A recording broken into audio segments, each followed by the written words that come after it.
So welcome back to the Circuit de Catalunya-Montmeló, just outside the city of Barcelona near the village of Montmeló up in the hills. It's an amazing track and we're here for race 2 of the Moto2 European Championship. Incredible drama in race 1, saw Ricky Cardus take the race victory from Eric Granado with Nagashima completing the podium, but it was disaster for Stephen Odendaal, Alan Tescher. Doesn't really tell the whole story. No, not at all. Remy Gardner, obviously, again, we mentioned it, and I don't mean to chuckle, that sounds awful, I'm loving someone's career, but you know, we've talked about it in every race, took the lead, had a ridiculous lead at the front, disaster, engine blew, second race this season he's had. Yeah, exactly. Huge disappointment for Remy Gardner. He was absolutely furious at the situation. There's not really anyone could really do in that situation. Not only was it a huge disappointment for Gardner, also for Stephen Odendaal. Some mystery problems. Obviously, we've been in the commentary box all day, so haven't had a chance so unusual to go for and chat to Odendaal. Yeah, that is a World Championship team. Maybe just one of those things. I'm not sure what happened with Odendaal, but he failed to score any points, did eventually retire. Alan Tescher, he got caught up in a crash with Demis Eki very early in the race. So a great day, really, for Eric Granado and Nagashima, who were able to close up a fair few championship points as Odendaal and Tescher were and still are 1-2 in the championship, but their gaps have slowly begun to shrink. As you say, to an unbiased watcher of the championship, it's brilliant because it brings everyone close together. In fact, we're going to look at the highlights from race 1 just to show you what we mean about drama-filled race. It seems so long ago, I'm quite glad because there's been so much that's happened since then. I can remind myself what happened. Well, Nagashima from pole, not a great start. It was Odendaal. It looked like he was getting the whole shot, but look at Gardner and Demis Eki had come all the way up into 3rd place, but that actually would have proved to be that good for Alan Tescher because Eki would have a huge moment and take out the Frenchman. Not too long into the race, you're about to see that very, very shortly because Tescher in 4th just behind Eki there. But at this point, Remy Gardner at the front, well, he just completely shot off, didn't he? He just was really strong. There's that absolutely disgusting moment there from Demis Eki. Huge crash for him, unfortunately taking out Alan Tescher. Both of them did eventually remount, but would have to pull into the pits. Then the real other shock of the race was just Stephen Odendaal just dropping like a stone. Couldn't get the bike stopped, just seemed to be losing out on acceleration. And was lapping 3 or 4 seconds. And there was the first puff of smoke from Remy Gardner. I spotted that and thought, oh, maybe he's just run onto the grass. No, that was the warning sign. And unfortunately for Remy, literally a few corners later, look at this and look at the frustration. Understandably, he's been at the lead, I think, of every single race this year for moments, and he's finished twice. And not only that, he had that race in the bag. He was a good half a second quicker than anyone else. And look at the frustration. I mean, I feel sorry for the mechanic there, but you can't blame him really, can you? But then Ricky Cardus on the Transformers bike, he had a loose fairing after some contact with another rider, and brilliant race from Cardus, wasn't it? He controlled it all really from there. Yeah, really good. And this was the moment when Stephen Odendaal dropped out of the top 15 and had no chance of scoring points. So Odendaal decided to pit in not long after. Big shake ahead there from the South African, who has his first real blip in what's been an incredible season. There were great battles throughout the field there. There's Jason Ruby running a bit wide, and Thibaut Berton, who we didn't actually... Oh, bit of that was right on the last lap, bit of a front roll there as well. It was one of the best things ever to the front roll, and then he checked his neck. I think it'd be right if he's done that. But here is Cardus taking the victory. They closed up in the end, didn't they? To cross the line within a second. Granado and Nagashima. And yeah, we didn't actually see that Berton crash in the race. So I watched it back in the highlights earlier, and it was good to see because we didn't know why he'd done so badly. And you're right, running wide as well. Saw him drop down a couple of places. But that was race 1. I think we recapped everything that happened, just about. There was more incidents that we couldn't show you. There was lots of stuff that happened. But now we're ready for race 2. And actually you can see from the flashlights how dark it's kind of looking out there at the moment. It's and it'll be interesting to see what happened with Tide, because we heard from Cardus in his post-race interview that he'd gone for the soft rear and it was absolutely destroyed by the end of the race. Maybe with the cooler conditions it'll be okay. Maybe we'll see him opt for the medium. Here is one man who in race 1 did opt for that medium rear. Tetsuka Nagashima, riding for the IO Academy team. Great result for him. He missed Valencia due to some injury that he sustained in the first race, but since then, 100% podium record. If it weren't for that blip in Valencia, he could easily be properly in championship contention. But right now, he really needs Tescher and Odendaal to have unfortunate races yet again. And he needs a good start. It's his first pole position, as you say. He needs a really good start. He didn't do too well in the 2 kind of starts we had earlier. So it'd be good to see him maybe shoot off that line and lead into the first corner. Do his confidence a world of good. But as you say, his chance by getting a podium in race 1 to close that gap to Odendaal and Tescher at the top of the standings was increased massively. And there's another lovely tribute to Luis Salom, seeing a lot of those today. Number 39, El Mexicano, he was known to his friends. And Remy Gardner, Australia, as he said, that's probably the best, most honest reaction ever. Yeah, we'll try again. I'll give it everything. I guess he's hoping that he'll have gotten a new engine They do have replacement engines available, and hopefully this one holds up, as you can see. Look at that. I mean, he's been in the lead in every single one of those races. The first race in Valencia and the first race in Aragon, those were crashes. The second race in Valencia, that was an incident that was some problem with his engine where he did drop back from having been in the lead. As you can see, a number of young fans here out to enjoy a great day of motorcycling action. Five races here, yeah. which is This sort doesn't of stop as well, as and you it's see. sort of the minimum you get at the Sev. And considering it's free, you're really getting your money's worth. Well, actually, if you come to the track as well, you get the Kawasaki Z Cup, so you get even more, as you say. It's incredible. Plus, you have days practice, qualified, you can all come down. And this is, well, championship leader Stephen Odendahl, still championship leader, you can see him with 95 points. Starting from third, he will be desperate to make amends for that race one. He will not like the look of, after a 2 and 3 ones, a 0 in that column. He looks calm, he looks collected, but I think there's a little bit of probably frustration simmering underneath that. Remy Gardner was a little bit less subtle with the way he displayed that. But you know what, I really can't blame Remy. At the end of the day, you can look at himself for the 3 crashes he's had, but the 2 DNFs that haven't been his fault, well, one DNF and 113 for the engine problems. It is frustrating to be that better and not to be able to put your, when you are quick, actually to score points. And this is race winner from race 1. Yep, Ricky Carducci on the Transformers bike. I do have to correct something we said at the start. I don't believe the bike actually has hub center steering. I believe it's the Fiorma's steering, which is sort of a hybrid of a couple of different front ends, but it is quite different. Doesn't have the forks though, does it? That's for sure. To what you'd usually expect from a motorcycle. So that bike is a bit bizarre, in terms of convention, but it clearly proved that it can be very quick with a quick rider on top of it. Ricky Carducci, of course, former World Championship rider this year. I believe he is KTM and WP's development rider for their Moto2 project. So this will be just getting him more and more data to feed back to KTM, but I'm not sure we'll see something quite as radical from KTM and WP. Joining Ricky Carducci on the second row is Eric Granado, the Promo Racing rider, as we say, bounced back to that podium.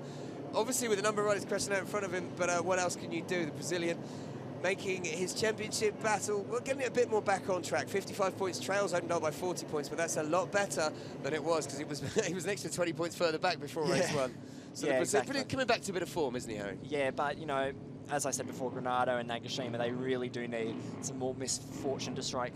Maybe not so much Tesha, but certainly Odendahl, because, even with that DNF, Odendahl is still quite healthy in the lead and, can now come straight back to the podiums and just keep extending that championship lead once again. Augusto Fernandez here on the Targo Bank CNS Motorsport bike. Mr. Number 4, we're so impressed with him. You often see this in the CV, riders being really consistent, or they're in a class above, but he has literally secured 4th. Young 18-year-old doing really, really well. And should point out that he didn't race in Valencia. That's why there are 2 4s missing.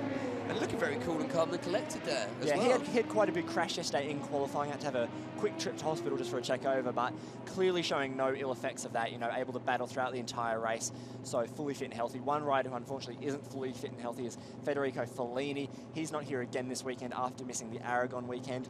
Fellini, the Italian, he damaged 2 vertebrae in the quite large crash during Moto2 qualifying 1 when oil got spilt and 11 riders went down. Fellini, unfortunately, sort of drew the short straw in that one and came off the worst, didn't he? Exactly. But he is fighting to be back fit, but obviously with something like a vertebrae injury, you don't want to take any chances. No point rushing back. Yeah, no chances taken on that one, because it can be very, very serious.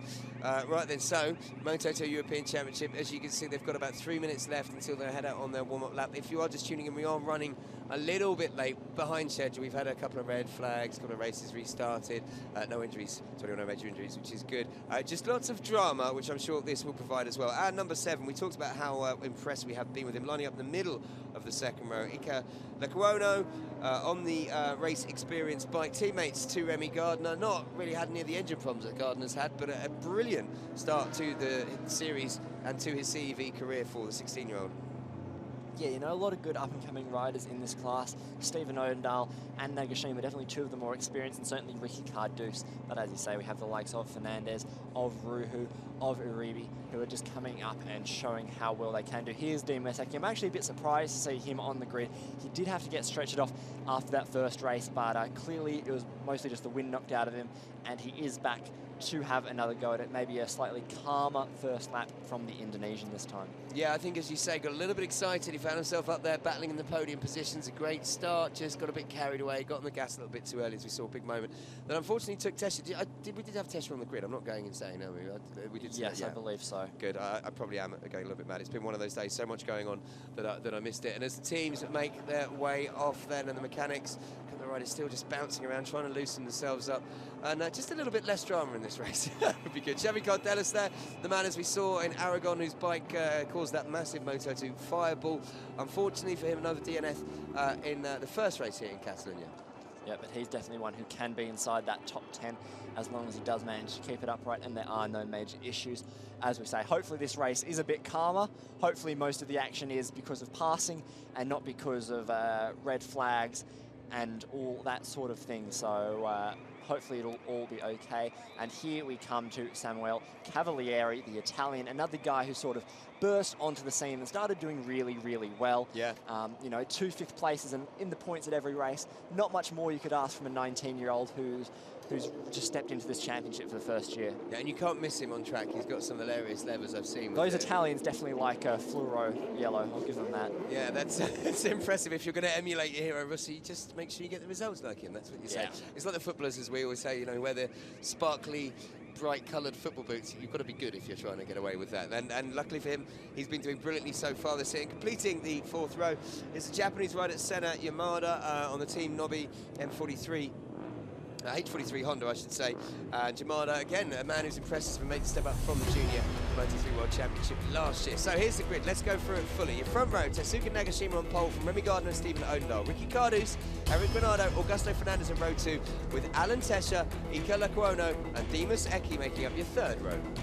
It actually looks like maybe Alan Tesha hasn't started, as on the tyre sheet that I've just received, his number is crossed out. We will bring you more updates on the tyres in a second. Xavi Cardelas does start 10th ahead of Samuele Cavalieri, Yamada, Anthony West, Jason Uribe, Max Anderleinen, Brenner, Thibaut Bertin and Gabriel Ruhu rounding out the 6th row. Anthony West DNF in the first race will want to bounce back and get a bit of a better result in this race. Thomas Sigvarsson, David Sanchez and Ivo Paxel Lopez make up row 7.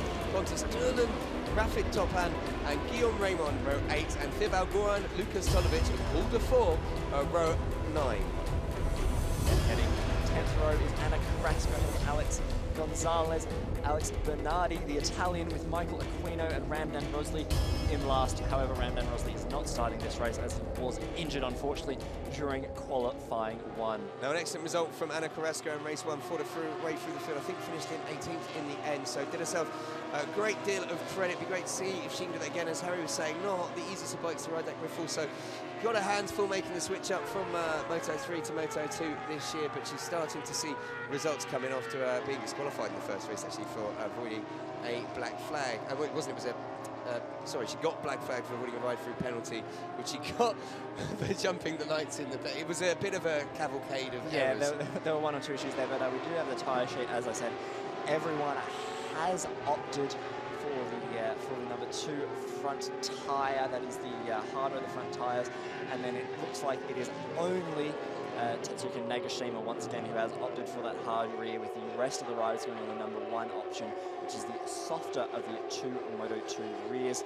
So we might see Nagashima come late in the race again, make a bit of a late charge. He did obviously did that in race 1, didn't he? Had a terrible start and fought his way back from the field. Good to see Thibaut Bertin lining back up on the grid as we saw that accident on the forward roll. He managed to pull off at turn 10 on the last lap. That's one of those ones that you watch back as a rider and you show your kids. It's like, look, I can still crash a bike and do a forward roll. Pretty cool. But they all make their way through. The new hairpin, obviously coming through to the section now. We're talking about the new chicane, turns 14, 13, 14 and 15. With the changes made, we are following the Formula 1 layout, just like the MotoGP World Championship did. There is Carrasco going past on the bright pink number 2 bike. And this is the first part of that chicane. You come through the top, turn 13 to line up into the chicane 14, which is a left-hander, and then they're coming out of the right-hander there, turn 15, into the final corner, turn 16, and making their way back to the start-finish line. This Circuit Barcelona-Catalunya, an incredible circuit with some brilliant corners, even with the modified layout, over 1,000-metre long home straight, some lovely elevation changes, one of the riders' favourites. So let's run through the front 2 rows for you. We've got Tetsuya Nagashima on pole. Remy Gardner and Stephen Odendahl complete front row. Ricky Cardus, Eric Granado, Augusto Fernandez is row 2. And Alan Techa, Ike Laguono and Dimas Eki is your 3rd row. We're about to get underway in the Moto2 European Championship race 2 here in Barcelona. Race 1, it was Ricky Carducci who took the victory, but can Remy Gardner have a bit of reliability from that engine? Can he carry his pace and turn it in to his first podium, maybe his first race win of the season? Well, that man, Stephen Odendahl, disaster for him in race 1. Technical problems saw him drop through the field and score no points. He still holds on to his championship lead, but he will want to bounce back strongly here.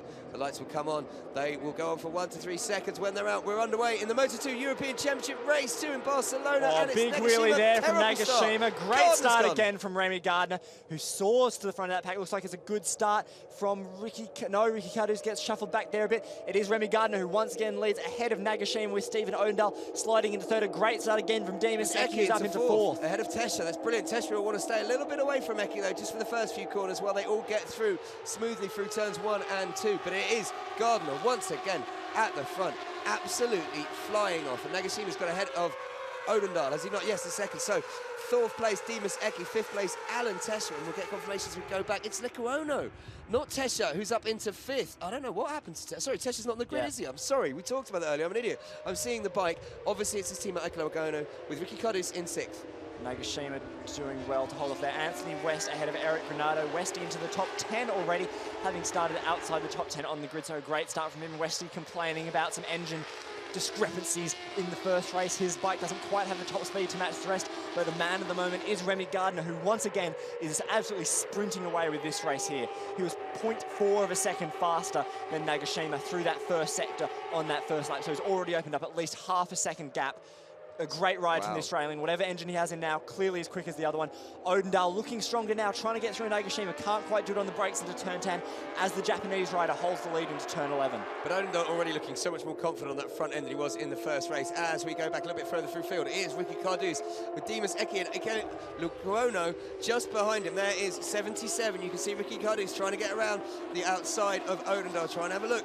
Trying to make it stick, and he does. He makes it with a move up the inside to get just behind Demis Eki. A great ride that from Anthony West. Meanwhile, as you say, Ricky Carducci now up into third place. A really good move from him. It looks like Nagashima has also broken away, so it looks like the two front men now do have a bit of clear track with them. Remy Gardner across the line after the first lap, 1.2 second advantage, 7/10 further back to Carducci. Remy Gardner's a man on a mission. Can his engine last? It's Gardner, Nagashima, Odendahl's retaken third, and Carducci runs a little bit wide into turn 1. They're getting very ragged there. Carducci on the transformers, and behind them, Eki still holding on to fifth with the Colorado in sixth. Granado moving up to seventh there. On Fernandez. Fernandez dropped down to 8th with Ant West, who was in 7th, just shuffled down to 9th now with Cardellis completing the top 10. Yep, Nagashima there doing well to hold on to second place. Carducci continuing to pressure Odendahl. Meanwhile, here we have Fernandez. As we say, one of the riders at the moment, really a young guy to keep watching. He's been coming through the production 600cc class, but now he's come on to the prototype machines and has adapted so well ahead of Anthony West, a former Moto2 winner, top 10 finisher in World Superbike just a few weeks ago. And Javi Cardellis just behind him. So it's battles all the way through the field, but at the front, Remy Gardner's gap, well, it's up over almost 1.5 seconds now, 1.4 seconds. Has anyone got the pace to match him? Nagashima, we know, is a slow starter, as you mentioned. He's got the harder tyre, and it might come in later on in the race. But for Odendahl, it's going to be disconcerting to see them all get away at the front of this. But there is Odendahl's looking, he's having a look, and Ricky Carducci is now right with him. That's now a three-way battle for second. It looks like Odendahl got pretty close to having a bit of a love tap there with Nagashima into turn 10. He closed on it so quickly. I think Odendahl's realised he can't have any laps to himself to get into his rhythm because, I mean, that's crazy, as you say, that the gap at the moment. Odendahl right on the tail of Nagashima and Carducci right on the tail of him, but Gardner 1.8 seconds clear. Pontus Duland, the Swedish rider, will have to have a ride-through penalty as he started from the incorrect grid position. So unfortunate for him, he is currently in 19th spot. Okay, so confusing there from Duland, probably because when he restarted the race 1, it was obviously in a different... No, it wasn't, so it would have been the same positions. They haven't changed grid positions ever at any point, so very interesting. Easy mistake to make. As Stephen Odendahl comes through on Nagashima, the South African clearly not having the same problems he had in race 1 as he blasts his way into second place and able to hold a nice tight line into turn 2 to make sure that the Japanese rider can't get through. This is playing into Remy Gardner's hands at the front. His lead almost up to 2 seconds after the second lap, so he's literally lapping 8/10 quicker than pretty much anyone else out on track by the looks of it. Well, actually, Stephen Odendahl on that last lap did a 1:51.2, so he's only 2/10, but everyone else is way slower. So Odendahl and Gardner on a little bit of fire. Odendahl, having got into second, is set off in pursuit of Gardner, already opened up a gap to Nagashima. Yeah, Cardouse now coming through, and Nagashima. Cardouse is not going to yield his line there. Nagashima gets pushed out just a little bit wide. Nice, beautiful, clean move there from Cardouse. Yeah, superb stuff. But look, Nagashima's going to have a look back immediately. There is real battles going on already. These guys, all the while, though, are going to let the front two break away if they're not careful. Odendaal's got his head down. Can he start to close his gap on Gardner? Now he's got a bit of clear track in front of him. We'll keep an eye on the timings. It's just over 2 seconds at the moment. Yeah, exactly. Nice work from Odendaal to just try and keep clean. Meanwhile, Remy Gardner continues to just cruise ahead. Odendaal so sideways into that corner. Absolutely incredible to see. Really that old style of Moto2. We've seen a lot more riders in the World Championship be a lot more in line, but Odendaal's just doing it old school, drifting into that corner. He loves that bike moving around under. It's interesting, isn't it? 'Cause we've seen him at Aragon, for instance, when he was so smooth and it was hardly any movement of the bike underneath him, but sometimes he just seems to enjoy it when it starts to move, because he's got a very aggressive, wild riding style, and, you know, he's making it count at the moment because he was quicker last round. He's closed that gap, even if it's only a 1/10 of a second to Remy Gardner. He has closed that gap slightly. It's down to pretty much exactly 2 seconds dead now instead of 2.2 it was earlier. So yeah, meanwhile, Ricky Cardouse, it looks like he has broken the slipstream of Nagashima there. You can see Ricky Cardouse taking his hand off the handlebars, trying to improve his slipstream, I'm guessing, unless there's some issue with the bike. Meanwhile, it does seem like Nagashima is falling back into the clutches of the riders behind it. It looks like Eric Granado is the first one who's going to try and overtake the Japanese rider.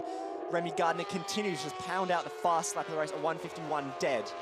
And Ike Lekuona there, who I'm a super fan of Tessa in the race, they've got similar coloured bikes. He's Remy Gardner's teammate.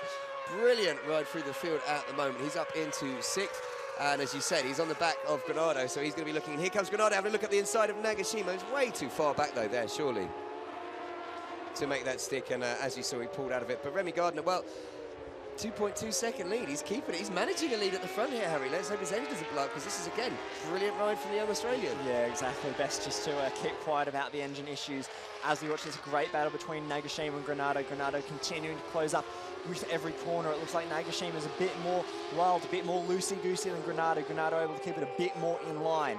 And as you say, all of this allowing Ricky Cardouse and Odendaal and Gardner out the front to disappear, and gaps opening up. So 2.2 is a gap from Gardner to Odendaal. We got a 1.1 gap then back to Cardouse, and then another almost second gap back to Nagashima. And this battle, look at Granado getting the bike out sideways, and behind him, behind Lekuona, that looks like Fernandez making a move on Eki.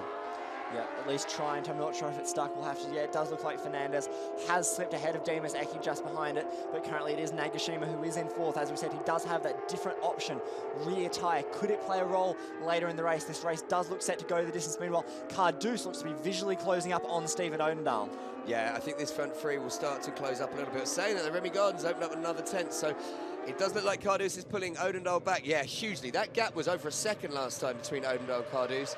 I think it's now down to 3/10. So is Odendaal experiencing similar problems he had in race 1? Because look how far he's dropped back off Remy Gardner. It's almost 3 seconds now.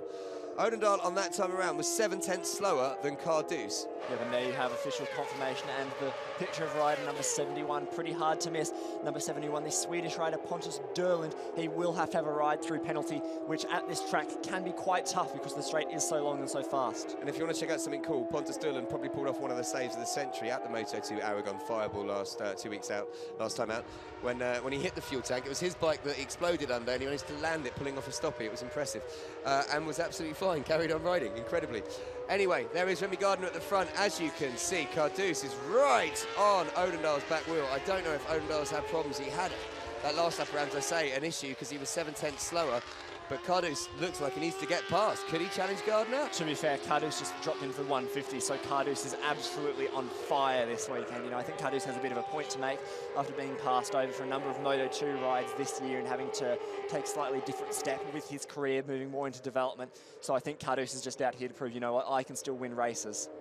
What a brilliant, brilliant stage and platform to come and show people you can do that, as you know, with all the teams and everyone watching this incredible championship, and a brilliant response from Cardouse to say to them, hey, I'm still there, I'm in the shop window, you know, I deserve a ride. But at the front, Gardner, his lead up over 3 seconds now over Odendaal. Cardouse right on Odendaal's back tail, but then there's 2 seconds further back to Nagashima, who's coming under more pressure from Granado, and Lekuona has not quite dropped off the back of that group yet. And look further back through the field, some brilliant battles. There we go, is Nagashima with Granado. Odendaal really having to fight off Cardouce's attention now, starting to take some defensive lines. Will Cardouse make a move down into turn 1? It's interesting what you said about taking the hand off the fairing, yeah, off the handlebar. Yeah, we've seen a couple of Moto2 riders do it in various championships. Meanwhile, Remy Gardner just looks absolutely unstoppable. His lead continuing to stretch, while Stephen Odendale now has Ricky Cardoso, who's flinging his leg all over the place. Cardoso carrying so much mid-corner speed on that Transformers bike. Really, really great to see that another bike is working so well, and not just these conventional Calexes, which do dominate the World Championship. Yeah, and it's incredible, as you say, to see how well it is working with that steering at the front with a different suspension. And just how well and how quickly Cardoso has adapted to it, because he's all over Odendale, who's had a couple of seasons on that bike. You know, came third in the championship last year.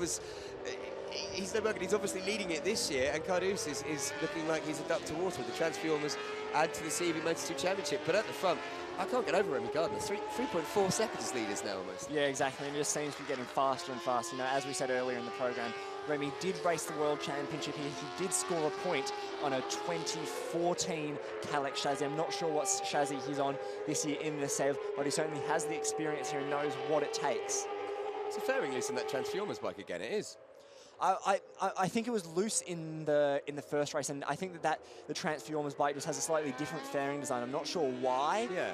But it does seem like it's definitely a wider. It looks like it's flapping, unless it's an aerodynamic tactical advantage maybe they've got. Maybe Nagashima running a bit wide onto the rumble strips there as Eric Granado continues to chase down the Japanese rider. It looks like Nagashima has been able to pick up his pace a bit more and is now hopefully trying to get away from the Brazilian. As we see Ricky Cardoso up the inside into that new chicane, can Odendale respond, or is he just trying to hang on for dear life as we saw in race 1? Odendale obviously the ability to hold a little bit more than he had in race 1 as he dropped like a stone, but Cardoso made that look really nice and easy coming through that final chicane. And it does seem to have a little bit more pace, but can Odendale fight back down the straight? He tries to take advantage of the power of his AGR team Calex, and he does. Look at it, he pulls in front of that Transformers bikes way before they actually turn into turn 1. Can he get it stopped in time? Yes, he can. So Odendale retakes second place from Cardoso. Gardner at the front. His lead almost up to 4 seconds now. Yeah, Gardner's continuing to run his own race while we see Cardoso go up the inside of Odendale again to retake second place. Can Odendale do it again? Odendale clearly has the pace down the straights, but can he do it under braking, or is that where he is having his issues? Because clearly Odendale is not as strong as he'd like. Cardoso getting through then to take second place. Can Odendale battle back? We'll have to wait and see, because currently it is Cardoso who does seem to be quite comfortable in second place, just ahead of the South African. Meanwhile, Nagashima continues to hold on to fourth place, just ahead of Eric Granado.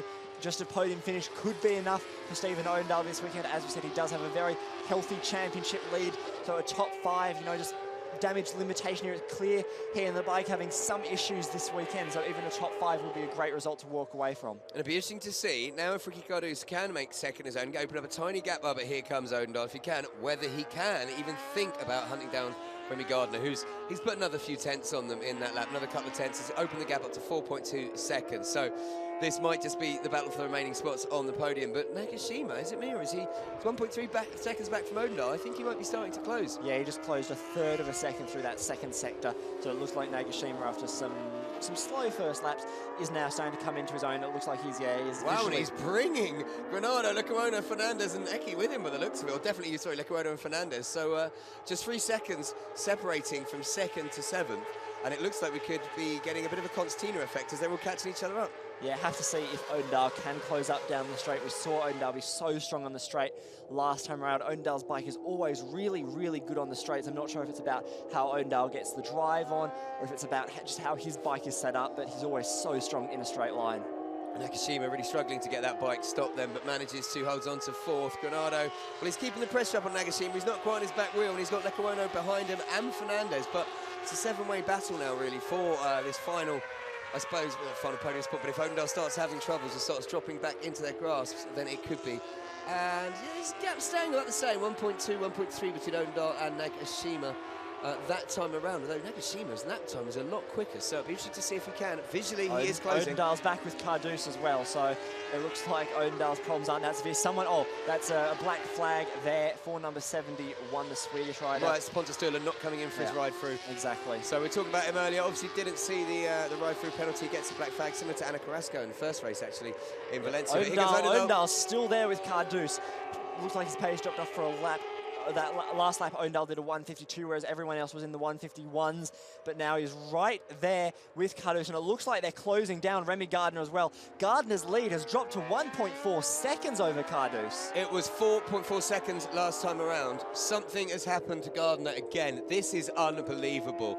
He did a 151.5. He was way ahead of everyone else. I think Granado was a couple of hundredths quicker than him, but he was, almost a second quicker than some of the guys followed him. And now he's dropping back. First sector, 34.4. Did he run wide? He's slower in the second sector, 2 seconds slower in the first sector. So big moment for Remy Gardner. And there is Pontus Dillon. Yep, just getting going to his circulate and head back to the pits. He's obviously now seeing the black flag. Unfortunately, there he's taking the old turn 10 just to avoid any incident out on track. He'll have to carefully navigate those cones, bit of a chicane there to stop anyone running wide, and then he'll be back to the pits. And unfortunately, his Sunday is now over. Gardner's gap has been reduced even more, 1.1. He did a 154.5 on that last lap, which was 3 seconds slower than Ricky Cardoso in second. I think Cardoso is going to be right on Gardner's tail. So what has happened to Gardner once more? Engine failure in race one. I'm not sure. We're going to have to see maybe if there is smoke pouring out of Gardner's bike again. Stephen Odendaal has just set the first sector, 31.6, which is the fastest first sector of the race. Hopefully we can see that action out at the front very, very shortly, because we've seen Pontus Dillon enough, I think, riding into the pits. Yep, it is. All his sponsors will be happy because I've certainly got a lot of Pontus this weekend. Well, and he got exposure all over the world, but with jumping over an exploding fuel tank. Aragon last time out, but at the front. Well, it's got very heated because Odendaal's right on Cardoso, and as you say, Odendaal now the quickest man on track through that first sector, 31.6. Remy Gardner seems to have responded. Here we go, back to the front, and there has got a visual gap difference, but look. Odendaal, cheeky look behind to see who's there. The gap's still pretty big. Back to Nagashima, it's over a second. It's about 2 seconds now, actually. So that is quite a comfortable gap, but as we've seen from Remy Gardner, you can't get too comfortable. Gardner has been fastest through those first 2 sectors of those leading 3. So maybe it looks like Gardner was it looks like Gardner was 2 seconds slower through that first sector on the last lap, so maybe he had a bit of a mistake there. And he's now just trying to rally a 1.2 second lead. It's still quite comfortable, but he will have to work to manage it because Cardoso can be like a bull to a red flag. No, you're completely right, and I think it's when Cardoso has got you in his sights, the mood he's in, he's going to hunt you down. And Gardner, all I can work out, exactly as you said, Harry, is he's had a moment in the first sector of the track. He lost over 2 seconds. He must have run wide. Maybe it was into turn 2. Maybe he overcooked on the brakes into turn 1. I don't know. But Odendaal now, well, he is looking very determined to get past Cardoso. And if these guys can close down Gardner, suddenly it's a battle for the win. Meanwhile, Nagashima continues to hold off Granado. And all 3 of the leading 3, literally 151.4s on that last lap around. So if there were any issues, they've sorted them out because they're doing identical lap times. So now things get interesting. A big moment again there for Cardoso. He seems to have that quite a lot on the Transformers bike, under braking. Just had the bike stick out for him, lose a bit of traction and regain it. Can Gardner hold them off? He's keeping that gap at 1.2 seconds now. And if Odendaal and Cardoso getting a little battle here, it might help him out a bit as he just regathers from whatever issue he had. That's exactly what Remy needs, is for a bit of a battle. Odendaal, he looks to be pretty comfortable. I'm not sure if he's still having problems.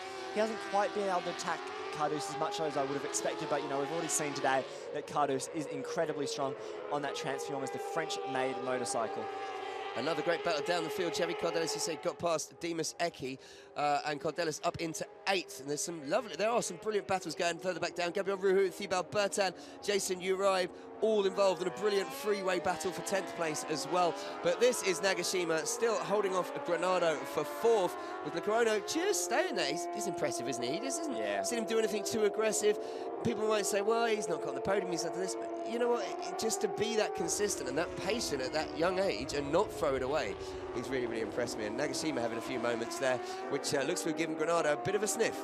Meanwhile, Anthony West is now down in 16th as he has dropped out of the points. Bit of a disappointing weekend for the experienced Australian. Obviously, DNF'd in the first race and is now on track to finish outside of the points in this second race. And when he was racing the Sev last year at some odd rounds, he was challenging for the podium. Eric Granado there trying to look through to get past on Nagashima. Can't quite do it in the slipstream. Will he do it under braking? No, he can't quite get close enough. The Japanese rider, a bit loosey-goosey over the rumble strips with his leg right out there. What's incredible, just to talk about, you were talking about Odendaal's power down the straight. He crossed the line 0.8 of a second behind Cardouz. When they went into turn 1, he was on his back wheel.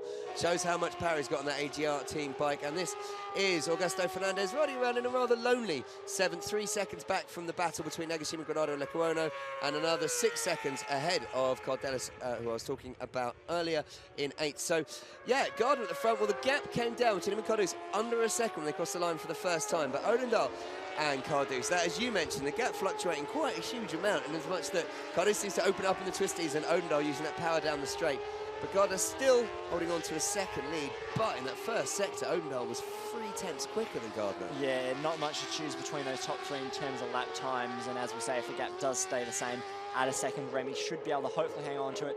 We are on the 7th last lap, 6 more to go once they cross the line here, so there's still a fair few laps to go, but and anything could happen. But Remy there continuing to look good. Granado has now managed to get ahead of Nagashima, so good for Granado to move up into 4th. Granado, I'm not sure he'll be able to close in on Odendaal. He's, what, 4 seconds back on Odendaal. That's a pretty big gap to close up with under 10 laps to go. But certainly if there were to be an issue for one of those leading 3, then Granado would more than happily capitalise and step up onto the podium. I think the tyres, maybe I'm speaking a bit early, might be coming back to Odendaal here. He was 3/4 tenths quicker than the first sector. There's Granado's move. Yeah. Oh, Nagashima just having issues again, though, isn't he? A couple of times he's looked a little bit unstable. But yeah, Odendaal took another 2 tenths out in sector 2, so he's definitely the man on the charge. But then he was the slowest out of the front 3 in sector 3. So as you said, different parts of the track, playing to different strengths of the bike. Watch him down the straight, actually.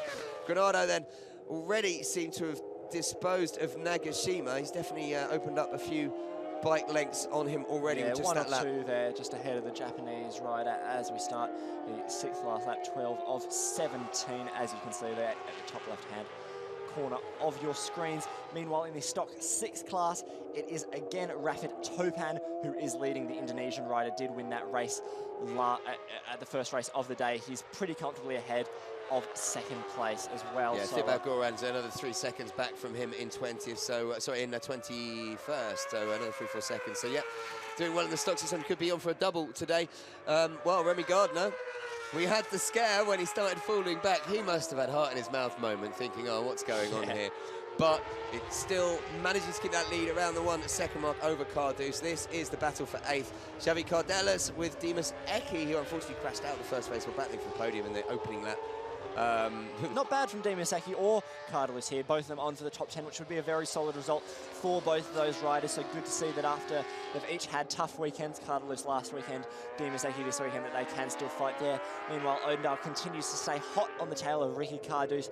As we keep saying, that gap to Gardner does remain at a second as the laps continue to tick down. Yeah, just to remind you, we still have one more race for you. The Moto2 Junior World Championship race, which due to the couple of red flags we've had today, will take place at a slightly later time of 3:30, but you won't miss it, don't worry. That's coming up after this. The second race in the Moto2 European Championship, which is currently being led by Remy Gardner by just under a second from Cardouz. Odendaal in 3rd, all top 3 separated by 1.2 seconds. As you can see there visually on the screen, this is not over with tyre life. Yeah, it looks like Cardouz has gained and Odendaal's dropped back a bit, and there's now about 0.7 of a second between all 3 of these riders at the front, and then in turn all of those riders are about 5 seconds ahead of Granado in 4th. Odendaal nice and sideways into turn 1 there yet again. Once again, as you mentioned, Cardouz carrying brilliant corner speed through that final set chicane to be 2 tenths quicker than Gardner just through that sector. A huge moment for Odendaal, double high side almost. Lost it, got it back again, lost it again. I think Odendaal's tyres might be crying a bit because he is now getting maybe a bit more sideways than he'd like.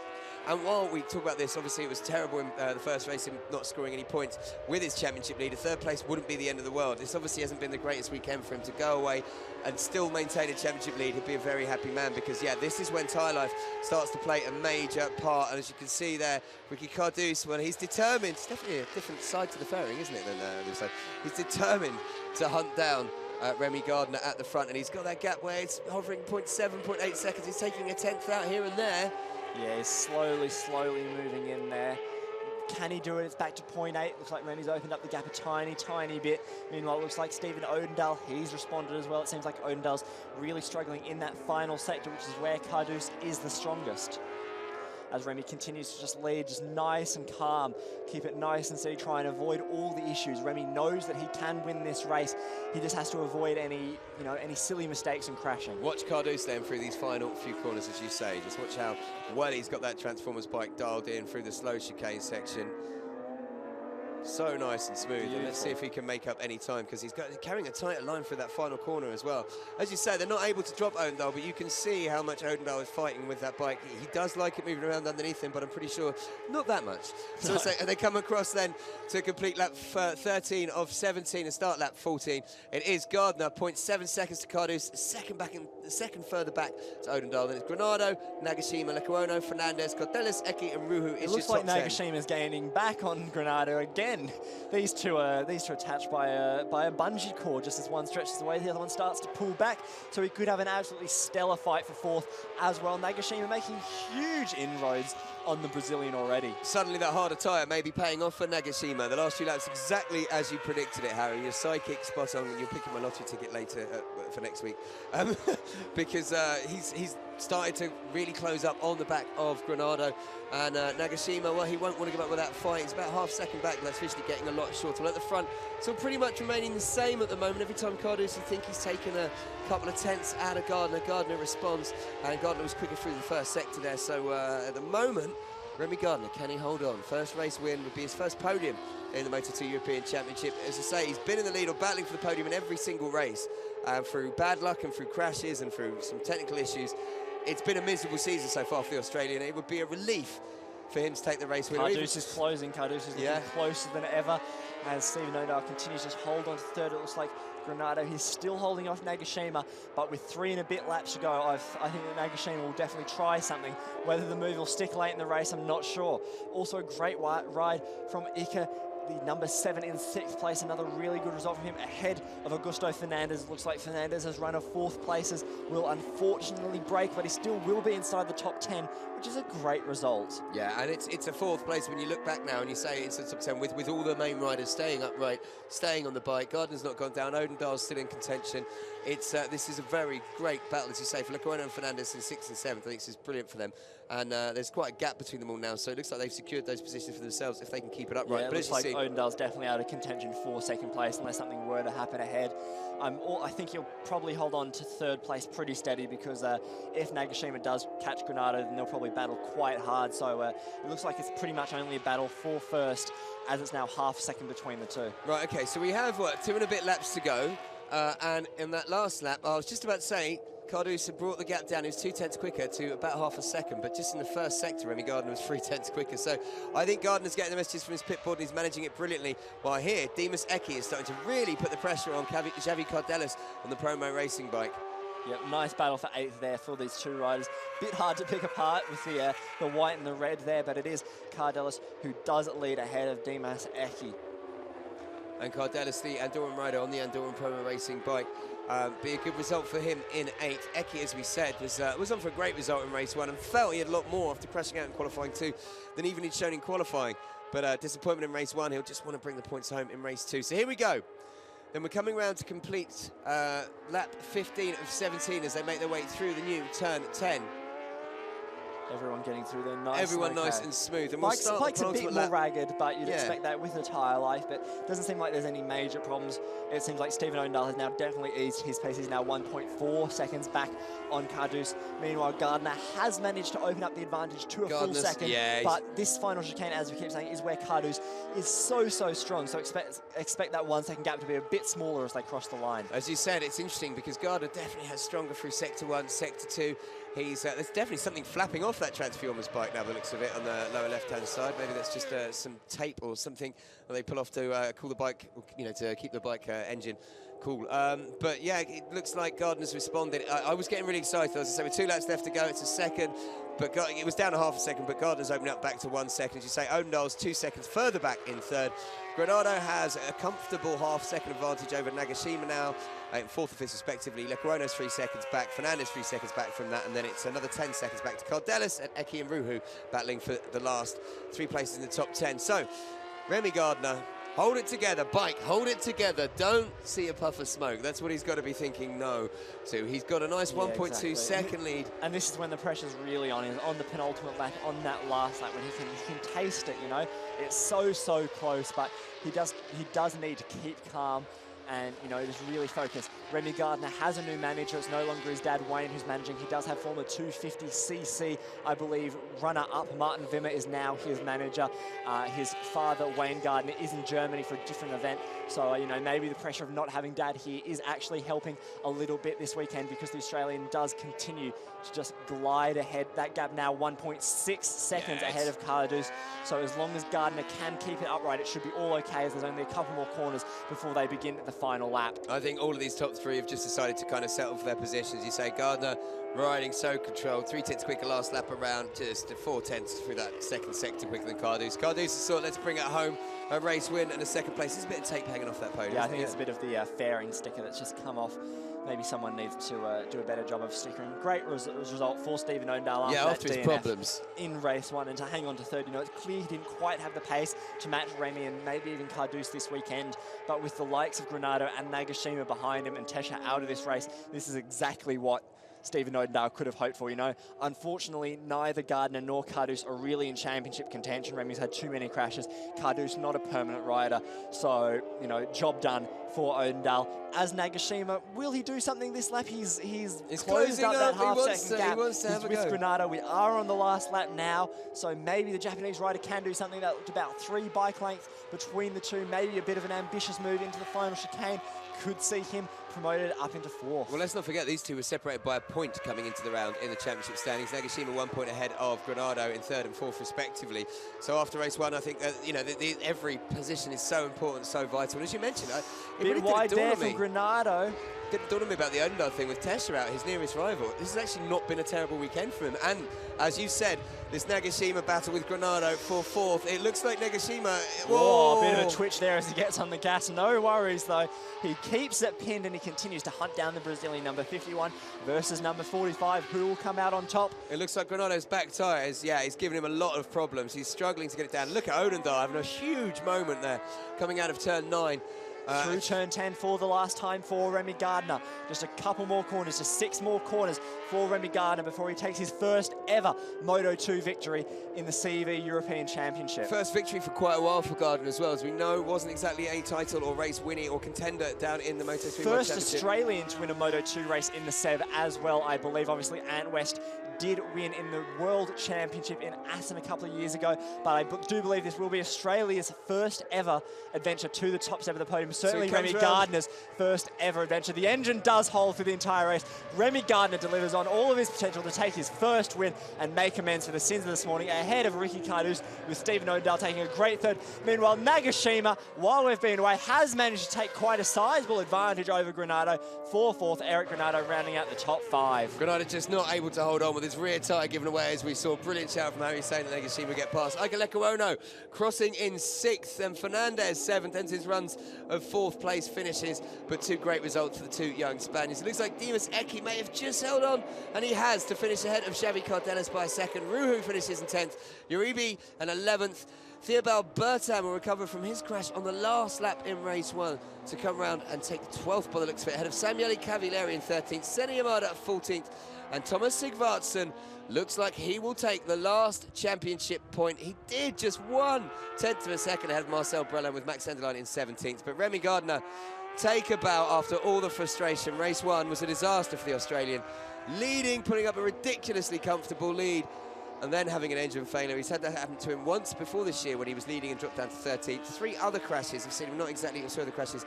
Had the best start to the year, but Remy Gardner shows and delivers on all that potential that he had shown, should we say, by bringing home his first race win, and the first race win by an Australian in the European Moto2 Championship here in the CEV. So Stephen Odendaal, he celebrates his podium, his championship lead. Well, over Tesha will have extended, with Tesha obviously having had to sit out that first race and not score any points in the first race, just like Odendaal. So what could have been a disastrous weekend, a DNF and a 3rd place for Odendaal, actually hasn't been that terrible for his championship standing hopes. Behind him, Augusto Fernandez, we mentioned, 3 4th places before today. It's a 7th place, but he'll be rather happy, one should imagine. And more great wheelies coming in from Odendal there. I think he's realised just how important it was to bring that home and secure the podium. Tetsuka Nagashima, well, Nagashima bit disappointed to finish in 4th, but a brilliant battle with Granado. That he managed to obviously take him back over the last set of corners. He'd given up 4th place to Granado a few laps before, but fought back superbly. Ricky Cardus, what a day for him as well when you look back on it. A win and a 2nd place. His first outing proper on the Transform was in the CEV Moto2 European Championship, but Remy Gardner absolutely delighted. Doing his parade lap of honour with a tribute, you can see that the 39 sticker to Louis Salom on his bike. It will be one Australian talking to another Australian down in Parc Ferme. If Remy Gardner ever actually gets there, it looks like he might be waiting for an Australian flag or just to do a burnout. There we go. He's been waiting a long time to get the chance to do that. Wheelies and burnouts for Gardner for the first time this year, and his confirmation of his first race win in the Moto2 European Championship in the FIM-CV Repsol by exactly 2.5 seconds over Ricky Cardus, race 1 winner.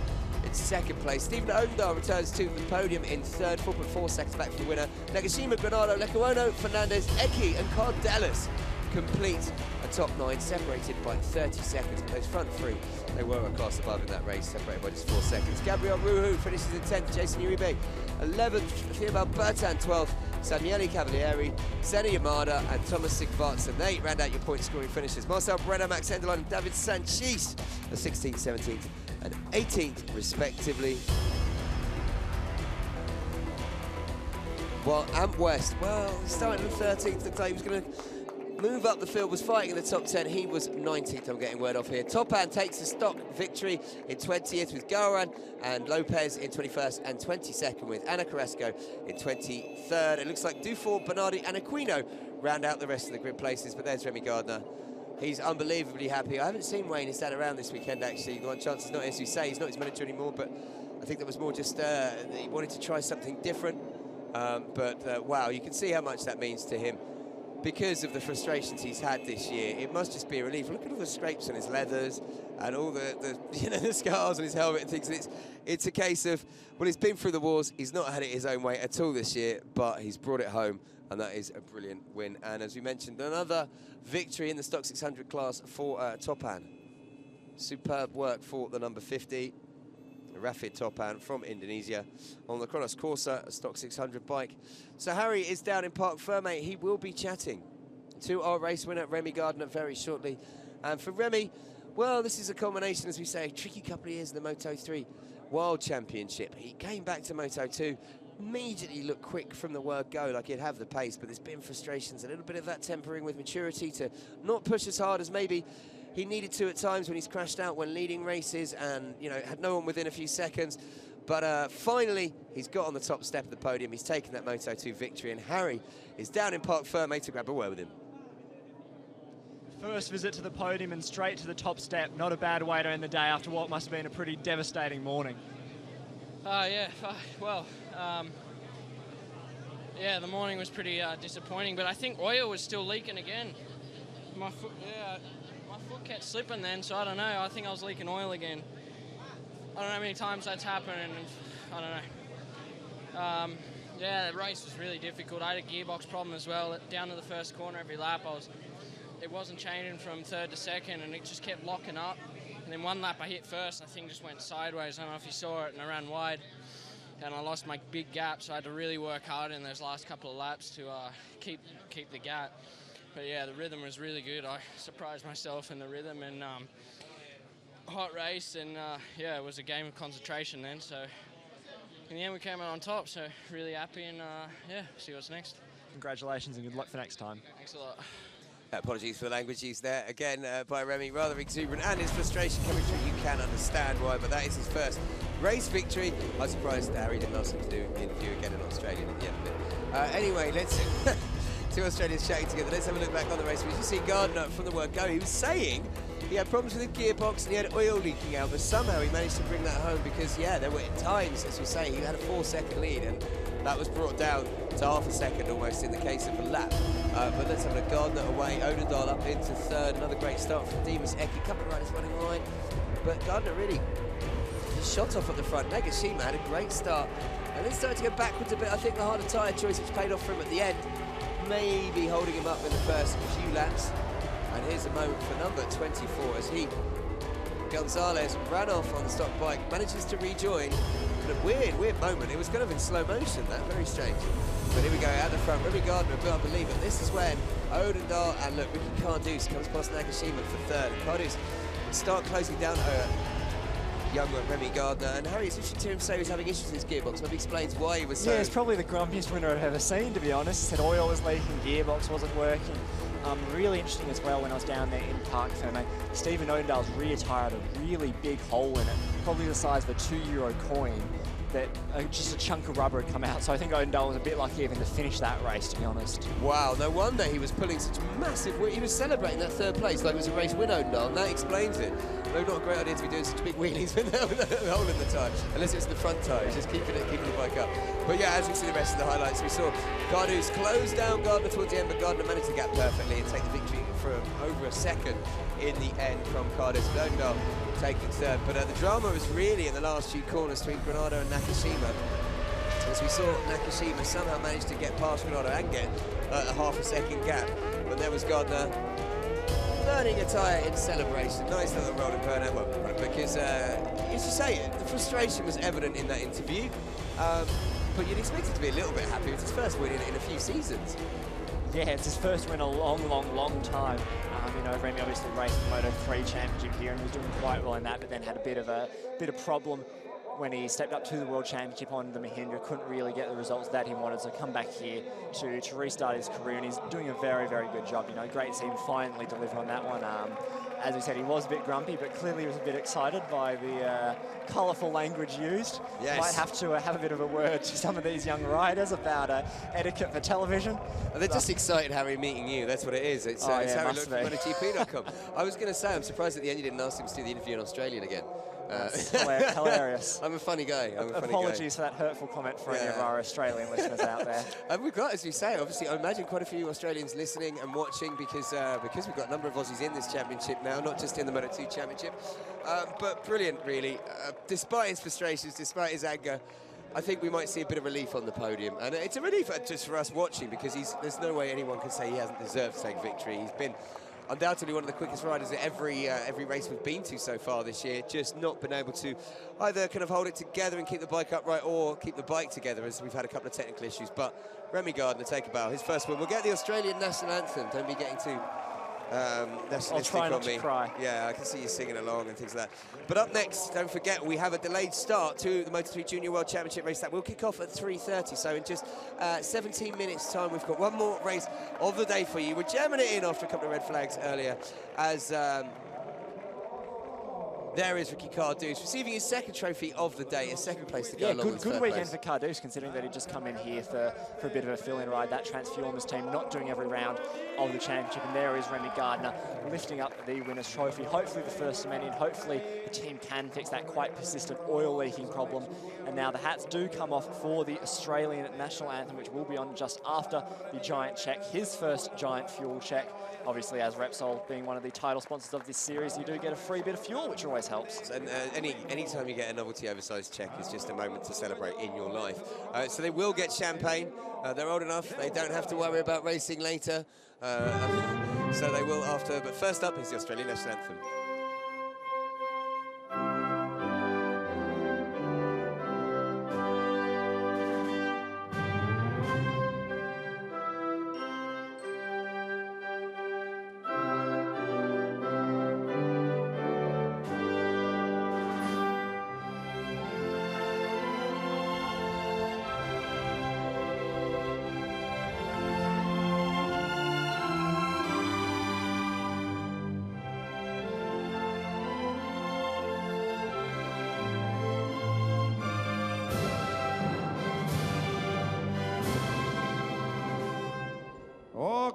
Australian nationals there for Remy Gardner. I remember hearing that yesterday at the rugby. What was the score in that, Harry? Let's stick to motorcycle racing. Motorcycle racing. So Remy Gardner's first victory of his Moto2 European FOCV Championship career. So for Gardner, big moment. And look, some of the riders getting out of the way super quick, but Gardner's going to enjoy that moment with Odendaal. Yeah. Ricky Carduce is like, I've got to give these leathers back. I only borrowed them for the weekend, so I'm not getting dirty. No, yeah, I'm sure that both Odendaal and Remy Gardner will go out and have a bit of a celebration after what was a a good result from a tough weekend for the pair of them. You know, as we say, both of them did have problems. Odendale did have some sort of tearing in his tyre, had a bit of a big hole there, which, you know, might not seem like a big thing, but obviously when you're racing a motorcycle, because you feel that as well. It's a big issue. Yeah, you'd feel that as well. So if it's that big a hole, it's going to play a part. It's a scary moment, but as we say, that's pretty much it from the European, well, most of it is it for the Most European Championship from this round. We'll get the championship standings very quickly, and then it's all about Moto3 Junior World Championship. We keep saying it, but if you think drama's been good in the Superbike and Moto2 races, just wait for this final one. So there we go. Stephen Odendale, he still has a 39-point lead in the standings over second man Alan Tesher. A bad weekend, not that bad. Granado third, Nagashima fourth. Fernandez moves up another spot to fifth. Cardus, look at that, 2 races, and he's in sixth. Gardner 7th with that victory, jumping up. Lecuona 8th and Cavalieri 9th. But Odendale, it's a commanding lead to be taking into the next round, isn't it, Harry? Yeah, definitely. More than a race victory, which is always a very comfortable game at any stage in the championship. So this is really about Odendale continuing to rack up not even wins, just top 5s over and over again. Thibaut Bertin, he is in 10th place out of Jason Uribe, the American rookie, tied with 37 points ahead of Xavi Carlos, Gabriel Ruhu, Federico Fellini, as we said, is out injured, ahead of Thomas Sigvarts and Demas Eki, Senna Yamada and Max Enderlein. Only 5 races left then in the Moto2 European Championship. We have 2 for you at the Algarve on the 28th of August. We have 1 for you on the 2nd of October at Jerez and 1 for you at Valencia. But up next, it's the Moto3 Junior World Championship.